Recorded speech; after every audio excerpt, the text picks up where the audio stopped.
Hello everyone, welcome or welcome back to my channel. Today we are doing my May wrap up.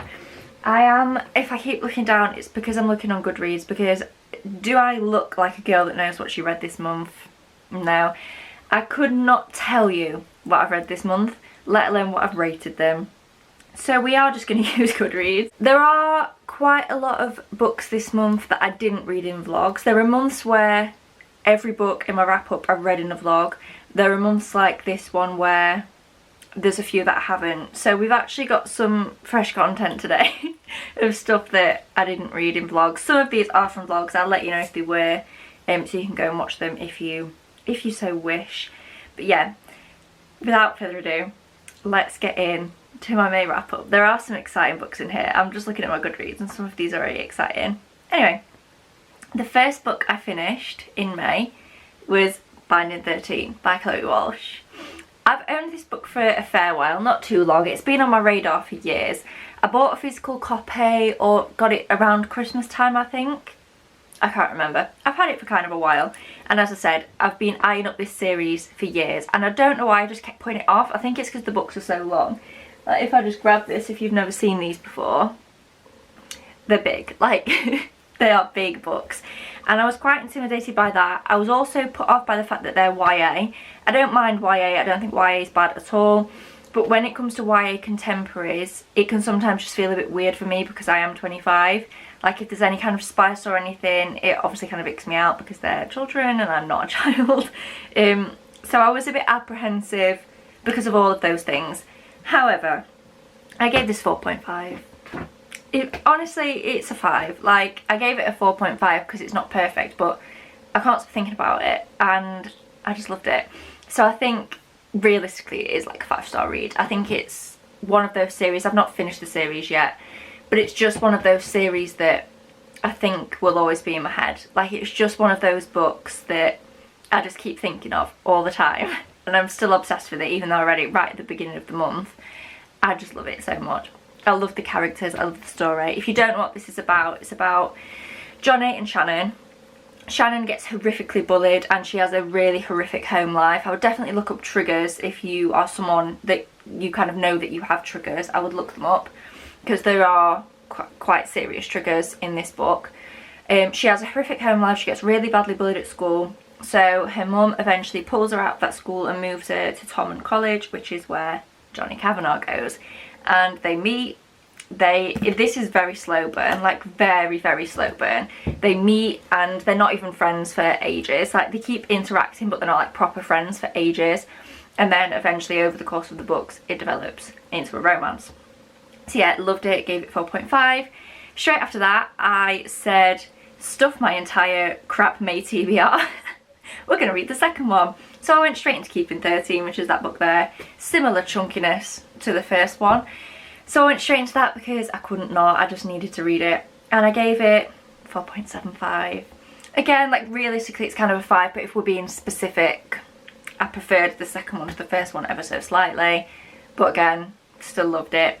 Obviously same premise, it just carries straight on from the end of this book. And yeah, obsessed. I just love the way these books are written. They feel so real. I think part of that is the fact that the author is a good writer. Also, as someone that grew up in Britain, I grew up specifically in England. Obviously England and Ireland do have a lot of differences, and Ireland very much has its own culture and everything. But specifically looking at, because I feel like I'm going all over the place, Shannon's family are not a well-off family. They live on a council estate, and I feel like there's a lot of kind of similarities there in the kind of working class of Ireland and the working class in England. I feel like there is a lot of crossover, even though the book is very clearly Irish. Like, it has so much Irish culture in it, which is lovely. But yeah, I found it just written so well. It felt so real, so raw, so gritty, and I love those kind of romances where there's still the sweet moments, there's still humour. Like, some of the characters in here are so funny. Gibbsy, I can't wait to read his books because he is so funny. Like, it's a very, very sad series, but it's not all doom and gloom.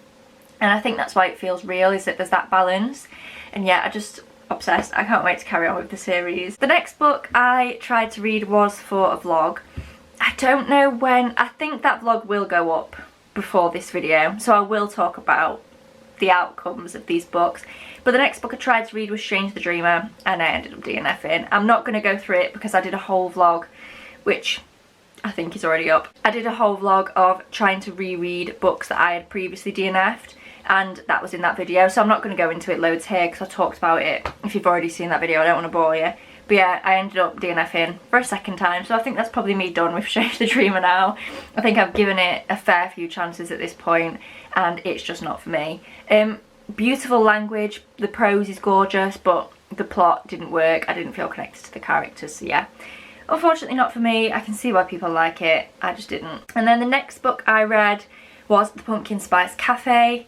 I read this in just like a general bookish reading vibe vlog. I basically vlogged like the whole month, just like on and off bits that I wanted to vlog, and I spoke about this in there. This is about I didn't even say what Strange Dream was about, I explained it in that vlog. The Pumpkin Spice Cafe is a romance, and I can't really remember anything about it. It was just a very fine. I gave it 3 stars, like it was just fine. And like she owns a cafe and he's there. I really read the synopsis, babes, because I don't know what to tell you. It was fine. It was just, I felt nothing when I was reading it. I feel nothing now. I don't dislike it. I don't like it. It's just a book that exists. And I think I said the same in the vlog where I read it. Like it just is there and it just exists. The next book I read, we've kind of gone downhill. We read Binding and Keeping 13, and then it goes back uphill later, but for now we're at the bottom of the slope, babes. The next book I read was Serpent and Dove by Shelby Mahurin. Again, I read that in that I'm trying to reread old DNFs. Very loud motorbike outside. I read that in the video where I retried old DNFs, so I'm not going to go into it loads. It had a great premise, witch hunter. The execution fell flat. I did finish it, but I gave it 2 stars. Just hated the characters. They felt like absolute caricatures. I just didn't like it. Just not for me. The next book I tried to read was for that same video. We are moving on after this book. This is the last one I read in that video. This Woven Kingdom by Tahereh Mafi. I did finish it and I gave it 3 stars. So that was the success of the video, which is saying a lot because it was boring. It was just quite boring. Like the writing was nice.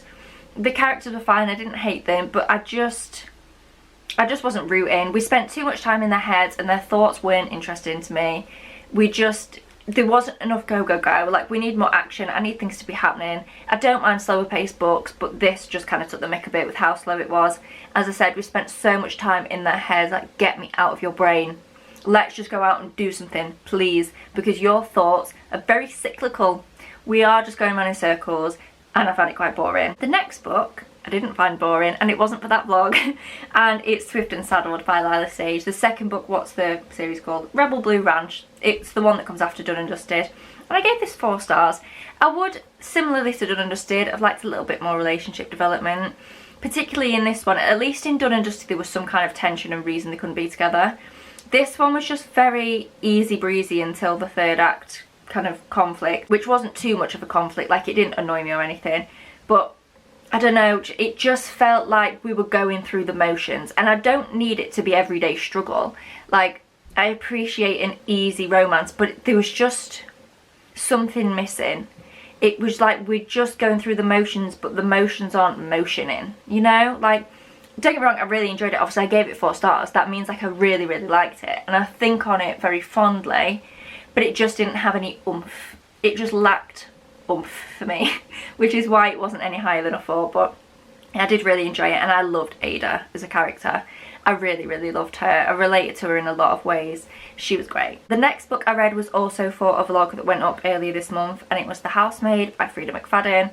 That was in my scavenger hunt vlog, and I gave it 2.5. It was quick, but it was not good for me. Everyone else loves this though, so if you've been kind of eyeing it up, just read it. Like, it's so quick, it doesn't massively matter if you don't like it anyway. But I didn't like it. The last 50% was a lot better than the first 50%, but the first 50% was so bad that by the time the book started getting good, I was so annoyed and wound up about how crap the first bit was that I just couldn't really get on board with the good bits, because yeah, I was using all my energy to just be annoyed at how bad the first half of the book was and how much I just hated the characters, which like is kind of the point. You're not really supposed to like them, so I suppose Freida McFadden did a good job there. But then she tried to turn it round and she just couldn't redeem anything for me because I hate them all so much, and yeah, I found the first half just weird and boring. Next book I read, we're getting repetitive. Off to the Races, I also read it for that vlog, rereading old DNFs. This really is the last one. I didn't read any more for that video. I DNF'd this the first time at 7% because he stomped his foot. I can't say the female main character annoyed him a bit and he stomped his foot. And I just thought maybe that was a mishap. You know, maybe it just got the better of him. So I carried on reading and I finished it. And she should have run off with the horse. She should have galloped away into the sunset with the horse and left him far behind, because he's a weirdo. Again, if you want to know kind of the premise and my in-depth thoughts, I don't mind repeating it, but I appreciate that it would be very boring for you if I, in my wrap-up, say the exact same thing I've said in a vlog. Let me know if you want me to repeat it. I'm happy to do so, but I don't imagine you'll want to listen to me say the same things twice in 2 different videos. So if you want my in-depth thoughts, you can go and watch that vlog. But yeah, it's by Elsie Silver, so as you would expect, it's like a cowboy romance, but it's not the Chestnut Springs series. It's interconnected. This one was written first, and you can tell her writing has improved so much, her characterisation and everything has improved so much. So I would personally recommend just go to the Chestnut Springs series instead of starting with this one. I've already read Chestnut Springs and it was so much better. But yeah, the man was a weirdo. I gave it 3 stars, by the way. Like, it was fine. She was great. I really liked Billy. I liked the setting, I liked the horsey stuff, but I just did not like him. Next book I read, we're going back right up to the top of the hill. I read Saving Six by Chloe Walsh, which is the next book in the Boys of Tommen series. This one follows Joey and Aoife. Joey is Shannon's older brother, and you see Joey and Aoife a fair bit, especially Joey, you see a lot in the first 2 books. And this is the first time that we get his point of view, which I was a bit nervous going in because I didn't know if the book was going to feel repetitive, but it doesn't. Even though it's the same timeline as Binding and Keeping 13, it's completely different. I don't mean completely different, like the vibe are the same, the home situation's the same, but we're not repeating loads of events, which I was worried we would be. You get so much new information. It's completely different. It's not just the same story from someone else's point of view, like it's Joey's story, just at the same time as we've already seen Shannon's story. Does that make sense? I don't know. I forgot to address, by the way, I've got rosemary oil in my hair. I put it in this morning and then it occurred to me that I needed to film today, so we're just filming with my hair slicked back with rosemary oil. Hope that's okay. It's a bit late if it's not. Next book I read, I'm getting out of breath. We've only got 2 books left after this. I feel like I've really rattled through this. The next book I read was Powerful by Lauren Roberts. That is the novella after Powerless, so it's just a cute little novella, and it was cute. I gave it 3.5 stars. I kind of wish it was longer because the relationship was very, very rushed. Like, I felt like they barely knew each other, which makes sense because it's a novella. But also, if you know you're writing a novella, maybe just don't try and do a fully fledged romance. Do you know what I mean? Like, I think it would have worked better without that, because it made me not as emotional as I would have been. Obviously I won't spoil anything. It made me not as emotional or as invested because I wasn't convinced by the feelings aspect of it all, but it was still great. I was really happy to be back in that world. It's made me more excited now for the next book. I did like Powerless. I gave it 4 stars a couple of months ago, but I wasn't like raring to go for the rest of the series. But just being back in the world has kind of reminded me how much I actually do like the setting, and the story I think is going to really pick up, and the romance and stuff in the next book. So I am very excited for the next one. But yeah, this was just a cute little, it follows a side character from Powerless. It follows Paydon's best friend, and Paydon is the main character in Powerless. Hope all that makes sense. Don't know if it does. The next book I read was actually a reread. I don't reread very often because I have a real problem with needing to feel productive at all times. Probably something I should unpack with a therapist. But rereading makes me feel bad because I have so many new books that I need to read. But I've just thrown that out the window now, and I'm like, if I want to reread a book, I'll reread a book. So I read Twisted Games by Anna Huang. I read this for the first time a couple of years ago. When was it? Oh, it doesn't say. I think it was 2022 maybe that I first read this, and I gave it 3 stars the first time around. I thought it was just fine. Like, I didn't really like the tone of it. It felt, reading it straight after Twisted Love, it just felt very different and I found it a bit jarring. This time I didn't reread Twisted Love because I know that that's not getting beyond a 3-star, because put the microphone down, Alex. Anyway, this one though I really thought had potential to be higher than a 3-star. I thought it was a me problem, and it turns out it kind of was a me problem because I gave it 4 this time. I did kind of go into the reread thinking it could be a 5, like, and it really was like a big fat me problem, but it was only like a little bit of a me problem because, yeah, I only gave it a 4 and it's probably like a 3.75 to be fair. It was just long. Like, why is it so long? It could have just done with being a bit shorter. A lot of it felt repetitive, but I love Bridget and Rhys. I love the setting, the royal aspect of it, the fact that their relationship is truly forbidden. Like, not, oh, but like we can't be together, but like we don't really know why, that you get a lot in contemporary romances. Like, forbidden.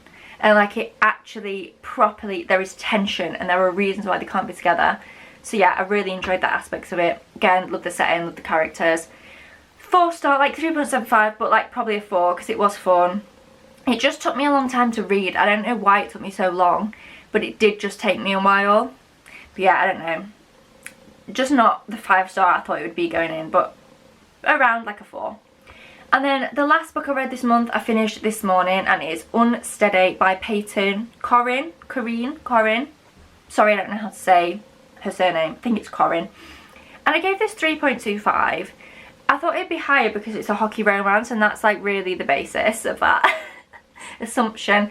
I love hockey romance, and I did like this, but it was just, I felt like the characters existed only to show trauma. I feel like we knew the characters' deepest, darkest traumas, which, great, love that. I mean, this is one of my favourite reads of the month. Clearly, I like it when we delve into a character's past and their trauma. But the difference is, in Minor 13, we know so much about them, not just their trauma. Like, I feel like in here we really get to know them as people, not just as their trauma. Whereas in Unsteady, I felt like they were just there as their trauma. I don't know how to explain it. Like, so the characters fall in love, but like, do you know each other's favourite colour? Do you know anything about each other other than the deepest, darkest secrets, which like is great, but bestie, is that a trauma bond? It could be, and that, you know, build your relationship on whatever bond you want. But I just feel like we skipped the getting to know each other bit and went straight to the here is everything wrong in my life, help me fix it bit, which like I still want that bit. But am I making sense? Like, I just feel like we don't know the characters. I don't know them on an everyday kind of level. And I get it. In a book where there's a lot going on and there's a lot of trauma, we're not all going to be sat around in a sharing circle. You know, there's stuff going on. But I just feel like it could have been sprinkled in there, like it is in the Boys of Tommen series. I feel like other bits about them could have been sprinkled in, other than just like, do you know what I mean? Does that make sense? I don't know. But it was like, the characters were fine. I didn't love the female main character as much, but like, I kind of get why she is the way she is. I just didn't love it, but I kind of get it. But yeah, it was just fine. I feel like instead of recording this video, I could have just recorded me saying it's fine and played it like 10 times. So to summarise, obsessed with the Boys of Tommen series. Pretty much everything else I read was just fine. Swift and Saddled was good. Everything else was fine. And that's it. That is the end of today's video. If by some miraculous miracle you enjoyed this, please give it a thumbs up down below. If you want to see this incredible quality of content and in-depth literature discussions in more videos, subscribe, and I will see you in my next video. This was a mess. Bye!